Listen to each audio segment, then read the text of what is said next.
Race of the Underbone King for the third leg of the Philippine Superbike Championship. And we are going to get started with this race. There is no warm-up. So once again, here's the order. V.R. Suba, EJ Sobretodo, Joseph Dominic Porino. That is the top three on the starting grid.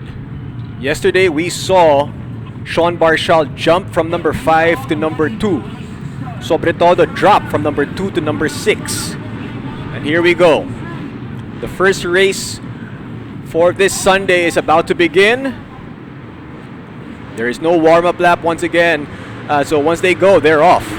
And they are off. Here we go. Great start there by Sean Barshal.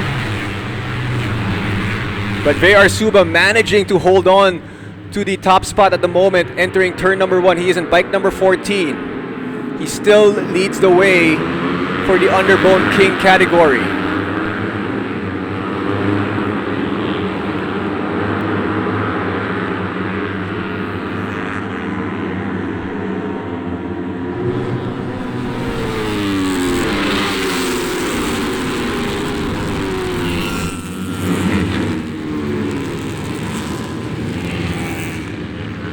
There he is, bike number 14. That is V.R. Suba. He's followed by not one, not two, but three, or I should say two riders as teammates in the yellow bikes.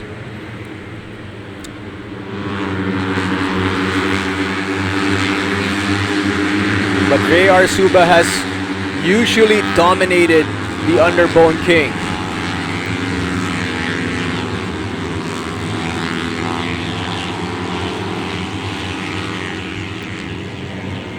He has a little bit of a gap now. Oh, so we see a rider go down there in the back straight.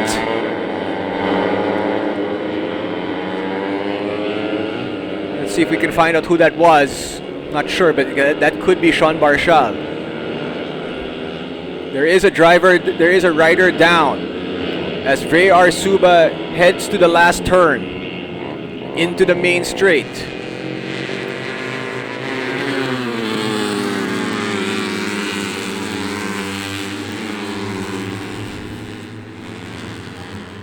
As they cross the start-finish line, bike number 14, V.R. Suba still number 1, Masato Fernando number 2, Sean Barshal at number 3, Joseph Dominic Porino at number 4, EJ Sobretodo at number 5.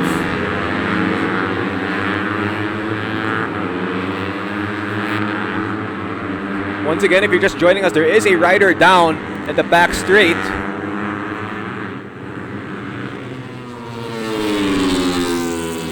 Trying to figure out who that is. We're trying to get confirmation on who that is.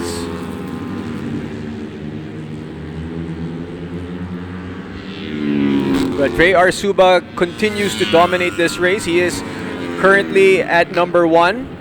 He's bike number 14, Masato Fernando with bike number 17 right behind him.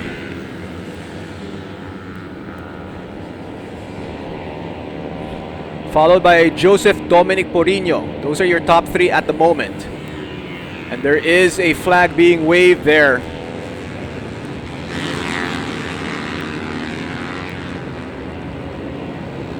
They're about to head to the back straight where a rider went down. As you can see, the flags are being waved. The yellow flags are being waved. When the yellow flag is being waved, that means do not overtake. Proceed with caution. May nangyari po dyan. So, bawal po overtake as the safety car is out. As you see, Suba looking at the riders, all looking at what happened.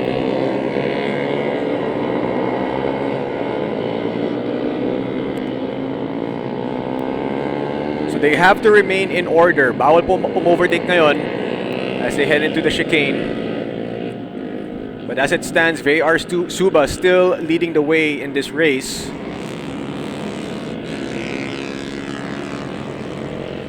Looks like a teammate of Sean Barshal was down there in the back straight.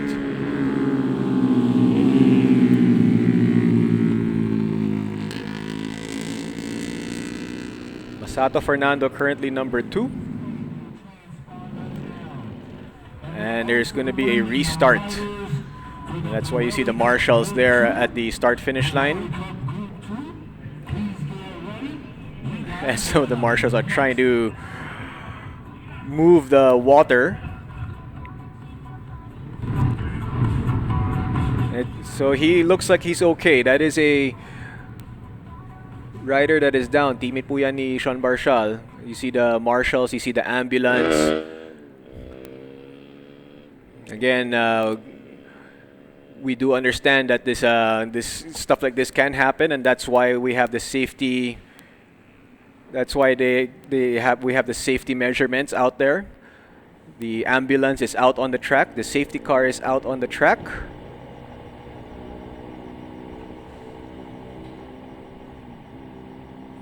That's Kerwin Chang, who went off in the last turn or in the back straight.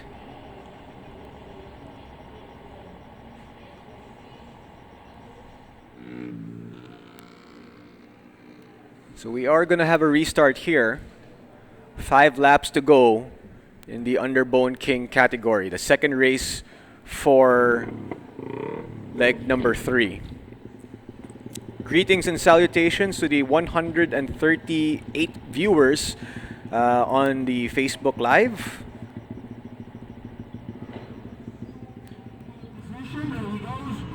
Rider number 14, he is part of the experts category.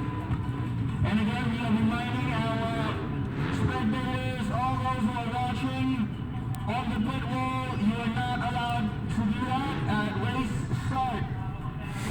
Again, that is Kerwin Chang, bike number 99. Please move back. Please move back from the pit wall. Please move back from the pit wall. You are not allowed to watch race start on the pit wall. The restart is about to take place.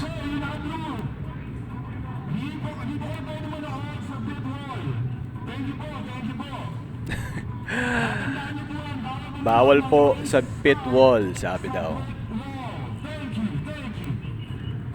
So Kerwin Chang, Dwayne Pascual, and Ed Abago are all out of this race. But Kerwin Chang was the one that got into that incident in the back straight as the restart is about to take place. If you're just joining us, this is the third leg of the Philippine Superbike Championship. Coming to you from the Batangas Racing Circuit. Ako po si Gino Rufino, and in just a few moments, Rainiel Resuelo will be joining me here on the panel. And of course, Phoebe Walker will be interviewing some of the riders and the racers at the starting grid and at the paddocks. Race number 2 of the Pirelli Patron Underbone King 155cc, the Open, the Intermediate Experts category, and of course the SL Street Legal category. Good luck, riders. 6 laps remain for this.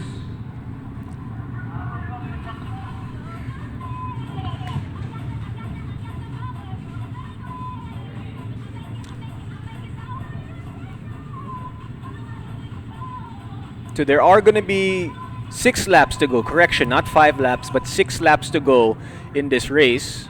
It's going to be a restart as the red flag was waved. Opportunity to remind our riders with the Pirelli Cup Group 2.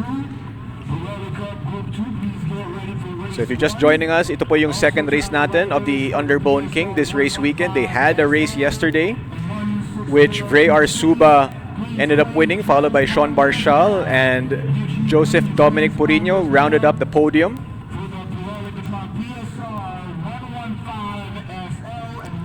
But of course, in the starting grid today, Vray Arsuba is going to be followed by EJ Sobretodo, and then Joseph Dominic Purino. That's the top 3 on the starting grid.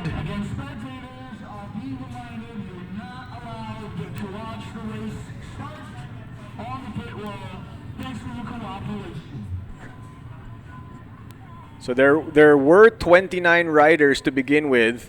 2 of them did not start the race, so there was 27. And then we saw Kerwin Chang go down in the back straight. That means we are down to 26 riders. And of course, joining us right now here on the panel, sabi ko nga kanina, to share his knowledge, Rainiel Resuelo. Brother, good morning. Good morning, good morning. Bro, it's been a very wet track Yes. dito sa BRC, and syempre I know you've had a lot of experience in BRC and in racing in all different types of conditions. What can the riders expect and what can the viewers expect when the track is wet? Ayan, good morning. So, may kita natin kanina sa screen, no? Nabanggit mo nga, ano ba yung mga expectation pagka Oo. ganitong condition. So, as a rider before, ito yung medyo tricky part na basa, may damp part, and then meron ding mga dry part. So, sa tire selection pa lang, medyo kailangan mo nang i-discuss with the racing team. And of course, mindset ng rider kasi gusto mong humataw usually pagkakarera. Kaso pagka may mga damp na area sa track, yun yung confusing sa mga riders. Hahabulin mo ba yung best time mo? Halimbawa, nakapag-set ka ng lap time yesterday sa qualifying. Hahabulin mo ba yun usually kasi may mga lap timers yung mga riders natin sa mga handlebars nila. Oo. So, minsan pag nakikita mong hindi mo na-hit yung lap times mo, medyo confusing, and minsan inisip mo, mabagal ba yung laps ko, abutan ba ako ng rider behind. So, ayan, yan yung mga challenges ng mga rider ngayon, mixed condition. So syempre ano rin yun eh, 'di ba yung racing line nag-iiba rin eh because of the the oo. wet eh. Oh, imbis na gamitin mo yung racing line mo during the wet part, mas best pa rin na iwasan yung mga basang part kahit hindi ganun kabilis or ideal yung racing line. Yeah, so yun nga sa yesterday they did manage to get one race in. It's Underbone King, and Ray Arsuba has been really dominant. I mean, he finished in pole position yesterday. He ended up winning the race as well, and then followed by Sean Barshal and Dominic Porino in race number 1. That was your podium finishers. Si EJ Sobretodo in that race qualified P2, kaya lang ended up all the way down in P6. So you could see the difference there. I guess Rainiel, ano rin yun eh, diba? Because EJ, although he's raced before, he's really just getting into it more now. So, syempre yung experience niya in the wet, siguro is not as much as some of the other guys. Ang hirap mag-comment kasi based dun sa, usually kasi pagka umulan talagang everybody's game naman eh. Oo. Basta kung ma-maintain mo yung groove mo, usually ano na yun, sa feel na ng rider eh, kung flowing ba siya sa track. Kasi slight hesitation will affect yung lap times mo. Oo. And knowing BRC, ang daming nating corners dito, left and right, may mga off-camber. So, ayan, pagka nawala yung groove mo during wet race, ang bilis makikita yun sa result. Is it, yung pag-wet, there are people who say na great equalizer yung wet. Totoo ba yun? Totoo siya dahil usually, yun nga, nabanggit natin kung sino yung magandang gising. Sino yung magandang gising, sino yung pinaka-komportable. Kasi yung hesitation mo lang hindi lang sa pag-corner eh, even sa pag-apply mo ng brakes. Yun yung confusion. And sa mga rider natin na nanonood and wala pang experience racing in the rain, minsan iisipin mo na pagka nag-apply ba ako ng brakes agad-agad, mas madulas or habang pabagal doon ko bibigyan ng pressure. Yun yung confusing sa mga newbie riders na sa iba, it's better na i-apply mo agad yung brakes. Kasi at least may momentum pa yung bike from straight eh. Hindi kagaya pagka bumagal na yung bike, tapos approaching turn, dun ka mag-apply ng brakes. Mas dudulas yung bike. Yeah. Yun yung isa sa mga survival reaction na iniiwasan natin sa racetrack. Survival reaction. SR. Pagka may ganun, Importante yun. pag may ganun ka, medyo magre-reflect ka agad sa lap times mo. So, iwasan ng SR. You can see the racers making some final preparations there as a starting grid natin. There is a restart. There's going to be 5 laps to go. Again, there was a confusion there. It's only 5 laps to go, and in this restart, Ray Arsuba, who's throughout the season, Rainiel, we've said his name so many times. Parang siya talaga yung isang favorite natin dito kasi he's always in the top 3. Sorry, kakaroon lang ng issues tong headset ko. So, ayan, balik tayo kay EJ. Ray Arsuba. But can you tell na syempre you've been a racer for most of your life, no? I mean, but can you tell watching somebody na, uy, may saka ito, magaling to. Oo, kita ka agad yun. Yun yung kagandahan ng motorsports, medyo mababawasan yung comments lang eh. Kasi once na inorasan mo, kahit saan pa siya dumaan, ano pang itsura niya sa track, once na nakita mo yung lap time, yun na kagad yun eh. May kita mo na kagad yung potential ng rider. So, yun. Lap times talaga. Yun ang kagandahan sa motorsports. Looking at the starting grid, no, the person in P2, sa harap niya, basa ka agad. may konting puddle doon. How will that affect the start for whoever is in that position yung P2? Yun, medyo malaki yun. Kasi even as, ako, ritual ko yun, na gusto ko nililinis yung kung saan ako mag-start. Lalo na yung back part, yung gulong, kung nasan yung gulong na position. And yung dadaanan ko. Kasi pwede mo pa yan eh. Pwede mo pang walisin, pwede mo pang i-blower or something. Para lang ma-make sure na walang dulas yung gulong pagka nag-take off ka. So when you look out in the sky right now, it looks like the clouds are showing signs of sun. Konti. Di ba may konting patches of sun that we can see. And hopefully this will continue, or at least the sun will come out later on today so that we can continue. Because we got word nga kanina, Reniel, na if it does indeed rain, tuloy pa rin yung mga karera. Kaya lang, instead of 2 races per category, 1 na lang, isa na lang. Oo. Yun nga yung gusto kasing i-make sure ng organizers natin and tire supplier na yung safety pa rin yung priority for our riders. So tulad ngayon, mukhang magiging dry yung race kasi tong dry part sa track na nakikita natin ngayon sa screen, enough yan to use as slick tires compared to rain tire. Yeah. And syempre, pag rain tire yung gamit mo, you're slower. Hindi, actually, yung mga unang laps, halimbawa kung 8 laps lang, matatapos niya eh. Kaya niyang i-replicate sa tingin ko yung lap times. Hindi lang kasing bilis ng naka-slick tire sa Toyo. And mas mabilis maubos yung gulong. Okay. Baka makuha mo yung best time mo in the first 3 laps and then magdi-deteriorate na. Okay. Ayan. So here we go. The restart is about to begin. As you see some of the marshals doing the final preparations. Once again, 5 laps to go. And we want to say hello to the 170 people watching us currently on Facebook Live. And of course, more on YouTube as well.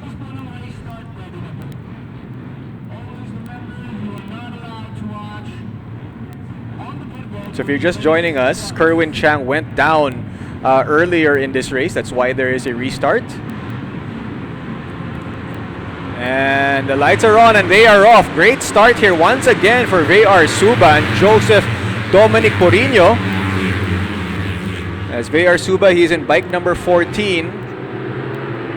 Heading into the first turn. Grabe yung naging improvement ni Joseph Porino, no? Racing dun sa mga entry-level classes ngayon. Nasa UBK na siya. Underbone King Championship 155cc. And you know, in a race like this, Rainiel, no? Parang if you're leading dun sa top in the first couple of laps, it does not mean you're gonna win the race. Kasi in some of the other races, we see like pag may lamang ka na, it usually will finish that way. Pero yung mga underbone, parang maraming overtaking eh. Oo, madami pang overtaking. Pero again, syempre pagka may clear track ahead ka, better for me kasi of course maiiwasan mo na yung mas bababa yung risk of accident kasi wala kang iniiwasang ibang rider, meron kang clear track, ikaw magsiset ng pace kung kaya mo bang i-push all the way. Alam mo, tulad ngayon, nag-red flag, nabawasan tayo ng number of laps. So, siguro kaya na niyang i-sustain yung lap time. Usually naman kasi hindi nila madire-diretso kasi kino-conserve nila yung tires or may tinatago pa silang base. So, yan. So, as you can see right now on your screens, getting out of the chicane, VR Suba still leading the way, bike number 14, followed by Joseph Dominic Porino, bike number 81. Sean Barshall started at P2, but he is now at P5. He's the bike and he's the yellow bike. As they head into the last turn, heading into the start-finish line.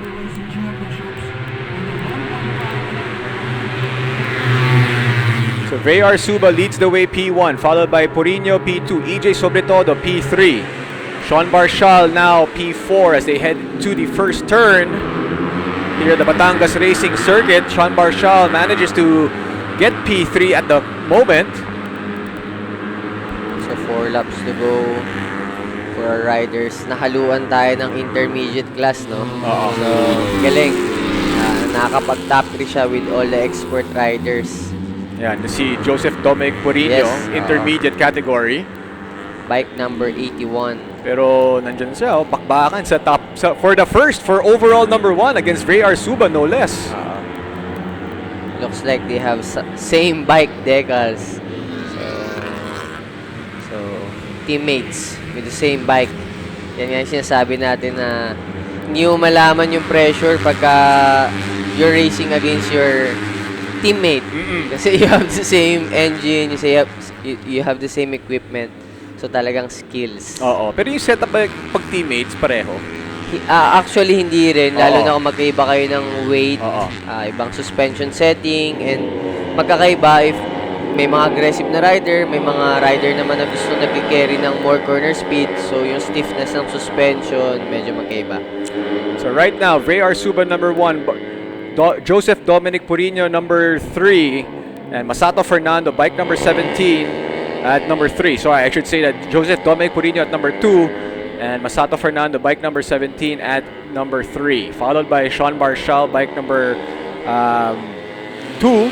Our bike number 97 is at number 4. And EJ Sobretodo as well contending. So we see the top 5 riders here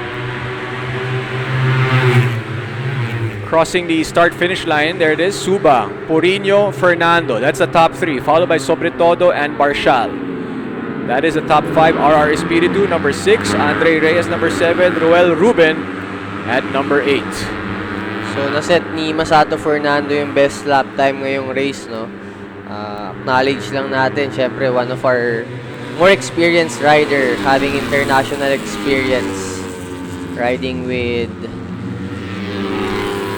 Asian Road Racing Championship, now competing in our national series. Masato Fernando. And Masato Fernando applying a lot of pressure here on Veyar Suba. 2 very experienced riders. But kitang-kita si Joseph Dominic Porino not far behind.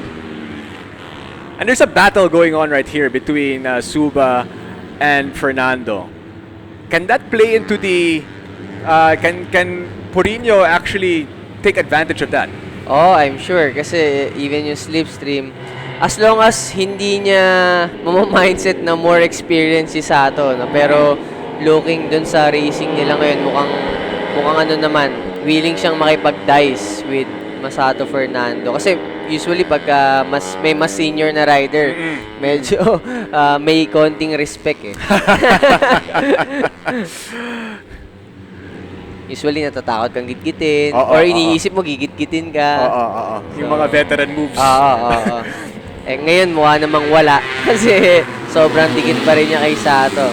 But look at the top 5 riders that we have here. We mentioned the top 3. They are followed by Sobretodo and Barshal. As we see them cross the start-finish line, they are neck and neck, these top 5 riders. It's Suba, Fernando, Porino, Sobretodo, Barshal, Espiritu, Reyes, and Ruben. That is your top 8 currently as they head to turn number 1. And kitang-kita na natin, the top 5, medyo may distance na to the rest of the pack. And dalawa lang yung teammate dito, no? Yung bike na may pares na SEC, and then Sato riding on a different team. EJ Sobretodo on a different team, and Barshal racing with JBT.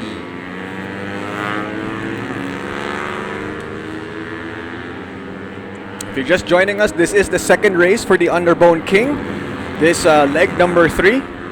The first race happened yesterday and it was won by Veyar Suba, and he is leading the way here with 2 laps to go.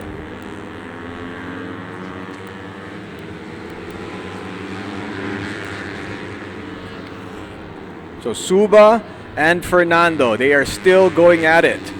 But don't count out Porino, Barshal, and Sobre Todo because the 5 of them are really going at it as Sean Barshal has overtaken a couple of riders and he is currently at P2.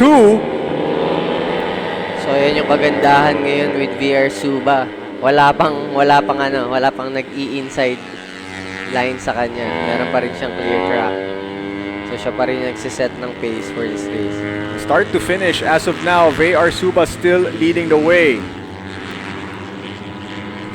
And may kita mo yung dicing between our 4th and 5th rider, no? Talagang hihiwalay ka sa pack pagka you're not using the ideal racing line. Here they go into the last turn as they cross the start-finish line. Suba, Barshal are your top 2 at the moment, followed by Fernando. Sobre Todo at number 4, Porino number 5, RR Espiritu number 6, Portal 7, Ruben number 8. So approaching our last lap, no, EJ Sobre Todo set the best time of 1 minute 54.7 seconds. He's really pushing to be in the podium spot. So we've seen so many different so many different orders already, but the only thing that we haven't seen is anybody overtake VR Suba. So from 5th, EJ Sobre Todo now on 3rd place on the podium spot. So kita natin nakikita yung dalawang rider and he used the outside line. Usually pagka overtake ka kasi sa outside you're carrying more corner speed. Galing.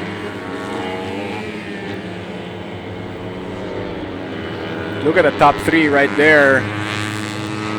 That's less than 0.5 of a second separating them. VR Suba, bike number 14, still ahead. But he is being challenged. Now Sobre Todo is at 2nd.